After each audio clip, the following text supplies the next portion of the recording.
puede solicitar una beca de alimento.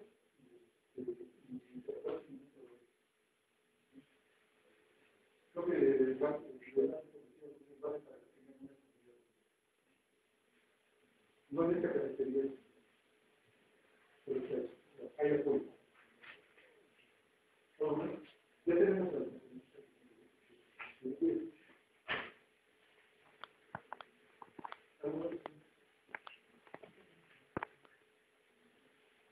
tenemos que ver esta coordinatante por aquí. Cuando nos pidieron que organizáramos esto, nos dijeron, viene nosotros que a la lista, voy a platicarles ofrecerles una pequeña conferencia.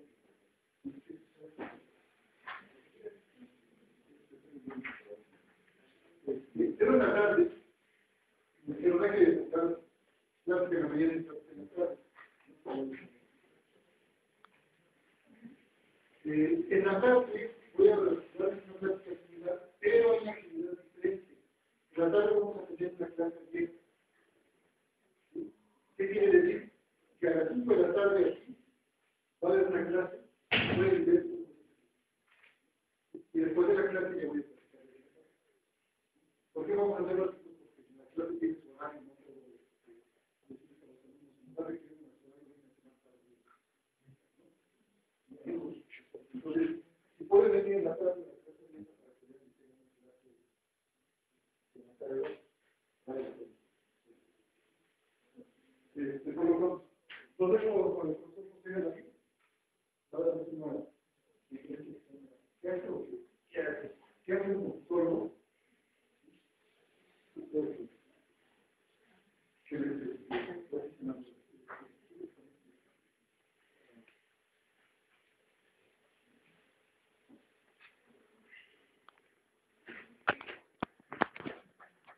nos vamos a platicar la creación de estrategias un poquito de casi como todo.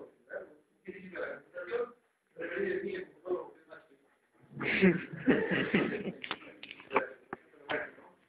digamos, específicamente de primero vamos a hablar un poquito de la estrategia que seguimos siempre de el conocimiento, de la compra de la fracción. Luego voy a hablar de un problema en particular, ¿no?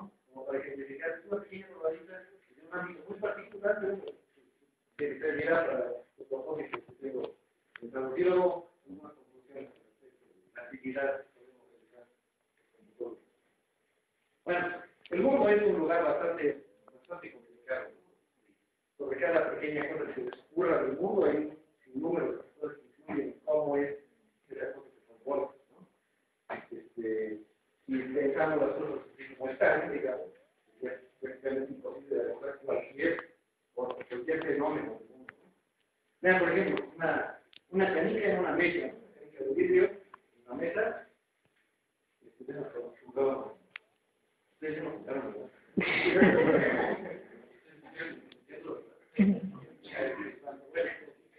Y eso se jugaba y yo rompía mis pantalones, ¿no?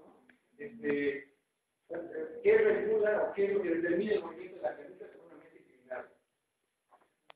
Que la secundaria, ¿verdad? Me enseñaron que significa que el ángulo en que la mesa esté inclinada, porque eso determina los componentes de la fuerza de gravedad que la canica se divide. La altitud, por supuesto, a la que se encuentra la canica, entonces depende de la G, ¿no? La rugosidad de la superficie de la mesa, si es muy rugosa la mesa va frenando, esto ya lo decía, pero bueno, y luego, si me pongo a pensar más, digo, pues el aire está muy denso, digamos que si pongo la canica dentro de ambiente, ¿no? Y digamos que el líquido pues va de todas formas desparando, porque la gente es muy viscosa y la va frenando. Y luego, pues la viscosidad del aire depende de la temperatura, porque hay una temperatura del aire, y luego, ¿qué tal que la canica es más bien regular porque va de la los motores que chocan con ellos es una canica de discos que tienen mucha refracción y los motores operan movimiento de alguna manera. Y también la presión de la luna.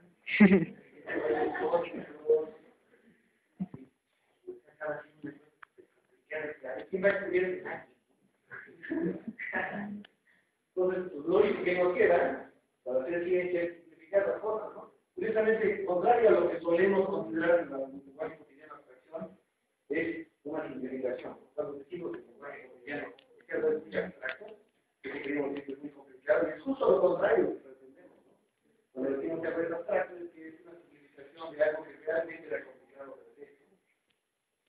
Digamos que es un mecanismo para encontrar las cosas que son realmente relevantes. Tenemos un ejemplo de un par de abstracciones completamente diferentes de la misma cosa, ¿verdad? Este es un grabado de Doré, donde están un Quijote y Sancho Panza, ¿no? No está colores, ¿verdad? Sí, es algo que se simplificó, ¿no? Están los colores, el blanco y negro, y de todas maneras sigue siendo bastante detallado. Esa es otra fracción de eficacia. Y es de lo mismo. Y nos hace falta algo más para identificar aquí a Sancho Panza. Eso es algo que está en los mundos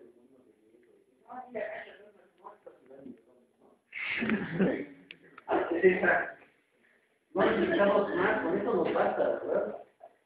Es decir, tenemos diferentes abstracciones y cuál es la adecuada, pues depende de lo que queramos hacer, ¿no? Cuando estudiamos el movimiento de la canica, estudiamos su color y sus propiedades electrostáticas, sus propiedades magnéticas, si estuviera, ¿no?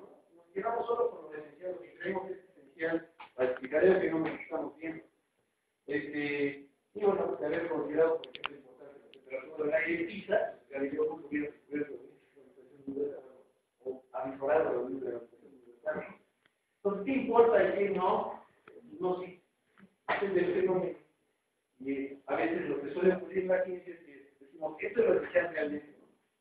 Y lo desarrollamos, aplicamos a ciertas conclusiones, y después nos damos cuenta de que, híjole, pero si quiero explicarlo con más detalle, digamos, en este ámbito diferente, entonces tenemos que cambiar la fracción. Y nos damos cuenta que las fracciones faltaban cosas, ¿no? Por eso es que, por ejemplo, la mecánica clásica que nos enseñan en la secundaria es un caso particular de la mecánica relativista de Einstein, ¿no? Porque nos dimos cuenta de que es una fracción demasiado simple en ciertos ámbitos. Bien, un par de buenas abstracciones, ¿no? No nos hace falta nada más para identificar actividades de Einstein. Y aquí para identificar dos. ¿Verdad? Con eso nos trató el caso. Ahorita sabe captar lo esencial de la persona. Y no hace falta nada más, ¿verdad? Bueno, y por cierto, en ciencia siempre procedemos así, siempre hacemos abstracciones. En física, por ejemplo, me puse a hacer una encuesta entre mis clases de otros departamentos. Ustedes, por ejemplo, cuando estás de física, ¿qué es física? Cuando te enfrentas a un fenómeno que te ¿qué buscas? Miren, platicar con los físicos es un lío porque no se pueden de acuerdo, ¿no? Nunca se van a poner de acuerdo, pero lo que llegué a los consensos que llegué más o menos es este. Los físicos creen que lo que está ahí, que no ven, son las leyes de la naturaleza, saben que están ahí, tienen recuerdos. ¿No? Un actuario, eso fue muy complicado, pero más o menos se concentra que llegue que los actuarios ven un mundo, de un conjunto de mundos posibles.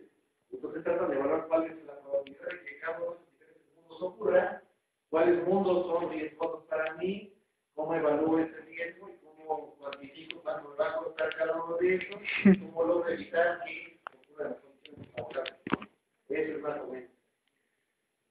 Un matemático siempre busca patrones. Eso fue más o menos en la escuela. Siempre que un matemático se enfrenta con algo que le interesa, busca un patrón ahí, porque si hay un patrón ahí de estructura, pues la estructura puede explotar para conocer algo, ¿no? Los computólogos, sí. Sí, los computólogos tendemos a ver todo como un proceso, ¿no? Siempre queremos que ocurre algo, lo tendemos a ver como un proceso. Luego queremos saber cuál es la naturaleza de ese proceso de transformación, que transforma un conjunto de cosas de entrada en un conjunto de cosas de salida. Y en particular nos interesa mucho los computólogos, que es un proceso requiere por un conjunto de pasos, ¿no? Un proceso de lo que llamamos algoritmos. Un algoritmo es esencialmente un conjunto de cosas que entran, un conjunto de cosas que salen, de determinadas características que van a ser lo que el proceso de transformación de lo que entra y lo que sale es un conjunto hecho de un conjunto de pasos, ¿no? Ordenados, infinito, ¿no? que no es ambiguo para quien lo ejecuta, y que al final de cuentas deriva en las cosas que vemos a la salida. Es un proceso de cómputo. A los computadores, por supuesto, que nos interesa o que los fenómenos que precisamos, o que queramos explicar, los problemas que queramos resolver, tienen involucrado un algoritmo, ¿verdad? Eso es lo esencial para nosotros. Podrían no ser el proceso que un algoritmo, y podría estar muy cañón. Y luego la otra cosa que nos interesa mucho a los computadores es bajo peso, ¿no? Porque siempre que hay un proceso de cómputo, que tiene un algoritmo de ejecución, se consumen recursos, ¿no? Nuestros ejecutores de algoritmos por excelencia son los computadores. No son útiles los computadores porque son ejecutores de algoritmos. Y por supuesto que ejecutar un algoritmo, un programa, ¿no? Consume tiempo, consume memoria, y a veces otras cosas. Nos interesa, por supuesto, evaluar, cuantificar qué tan eficiente es el algoritmo, cuánto consume contra lo que le da, ¿no? La relación costo-beneficio sea conveniente, siempre nos interesan cosas como eso. Los computadores siempre estamos fijándonos en el costo de los algoritmos, ¿no? Por cierto, cabe señalar, ¿verdad? Uno tiende a vincular al computador con la computadora y, como ya se van a documentar, no es eso, ¿verdad? La computadora es nuestra herramienta, no es nuestro motivo de existencia, ¿verdad? Los astrónomos utilizan los telescopios son su medio para conocer algo más interesante. Igual nosotros. Y ahora voy a poner un ejemplo de varios que podríamos citar, ¿no? De algunas cosas interesantes que hemos hecho y donde la labor del computólogo es interesante, ¿no? Hace algunos años, ¿verdad? La UNAM financiaron una serie de proyectos encaminados a varias cosas. Entre ellas está organizar mejor ciertas alternativas, ¿no? En particular, por supuesto, porque en algún momento se puede acabar con necesitamos alternativas. Entonces, la energía solar es una muy buena alternativa porque es renovable, ¿no? Y además, nuestro país tiene un muy alto nivel de insolación que sería chido aprovechar. Seríamos muy tontos si no aprovechamos eso. La energía solar, por supuesto, por sí misma, lo único que puede hacer es bloquear el año. Hay que convertir en algo útil, ¿no? Entonces, por ejemplo, convertir en energía eléctrica. Usando paneles solares. Y el tema general que uno utilizaría es el siguiente, ¿no? Yo recibo luz del sol, paneles, se convierte en energía eléctrica, ¿no? Aquí tenemos un transformador de carga, y con eso cargo una batería. La batería es la que me permite prender las luces cuando hay sol. Así que de alguna manera se dice que el sol mide durante el día, pero tengo que almacenarla para poder aprovecharla cuando realmente la necesito, ¿no? En particular en la noche, cuando no hay sol, necesito almacenarla. Y las baterías, así como las de los coches, pero ¿de qué tamaño? ¿Cuántas necesitamos? Pues no sé, porque depende de qué tanto consumas y además de cuánta energía puedes captar. Y ese señor